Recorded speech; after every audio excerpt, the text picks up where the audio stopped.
Good morning everyone and welcome to our thought for the day today. It's Tuesday yet again because you see us every Tuesday and it's our favourite day, so what a good day to have a thought for the day, I guess. Gemma's going to now do our reading.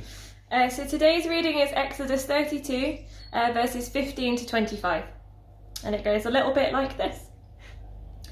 Moses turned and went down the mountain with the 2 tablets of the covenant law in his hands. They are inscribed on both sides, front and back. The tablets were the work of God. The writing was the writing of God, engraved on the tablets. When Joshua heard the noise of the people shouting, he said to Moses, "There is a sound of war in the camp." Moses replied, "It is not the sound of victory. It is not the sound of defeat. It is the sound of singing that I hear." When Moses approached the camp and saw the calf and the dancing, his anger burned and he threw the tablets out of his hand, breaking them into pieces at the foot of the mountain. And he took the calf the people had made and burned it in the fire. Then he ground it to powder, scattered it on the water, and made the Israelites drink it. He said to Aaron, "What did these people do to you, that you led them into such great sin?" "Do not be angry, my lord," Aaron answered. "You know how prone these people are to evil. They said to me, 'Make us gods who will go before us.' As for this fellow Moses, who brought us up out of Egypt, we don't know what's happened to him." So I told them, "Whoever has any jewelry, take it off." Then they gave me the gold, and I threw it into the fire, and out came this calf.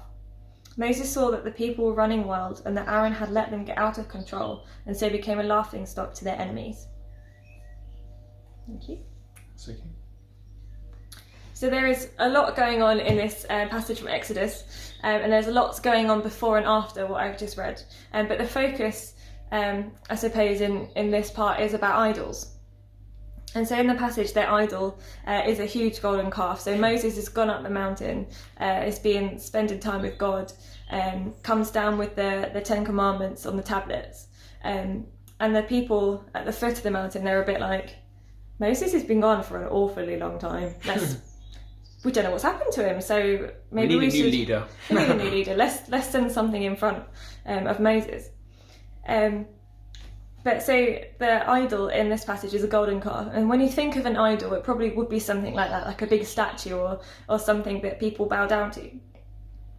But idolatry is not just a shrine or a golden massive god or a big fat golden calf or just a statue. But idolatry is anything you put above God. So it can be things that are quite obvious, like money and power or fame.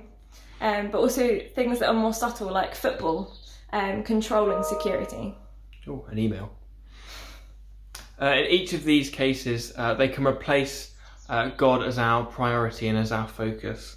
So instead of focusing on God, we put our focus, our faith and our trust in these things, in money, in fame, in having security, being in control, or even a favourite football team. I know while none of these things are bad in themselves, they can ruin our relationship with God if we put them above Him. And as I said, your faith, your focus, your trust is in them. And as you see at the end of this passage as well, the idolatry has very serious consequences. And so you see throughout Scripture, or throughout the Old Testament at least, that when Israel focuses on God, they prosper. But when they replace Him with idols and worshipping things other than Him, they are forced into exile, they are punished, and they are destroyed. Jesus is our King, and He is Lord over all. We can trust Him with all of our problems. We can talk to Him about all of our issues, and He forgives those who are truly sorry. So, although this is challenging and it's a bit grim and a bit, I don't know. Maybe not what you want to hear on a Tuesday morning. It's not especially uplifting. That is your uplift, I guess, at the end, that Jesus will forgive. And he always forgives those who are truly sorry.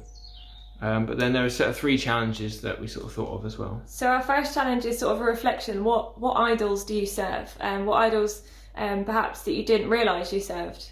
What do you put before God? And our second question is, how can you rectify that? And finally, how can we focus on God and put Him above all other things? So especially with what's going on at the moment, we don't know what Boris is going to bring us on Thursday. Yet we still need to put God above that. So there's our little challenges for you, and hope you enjoyed this.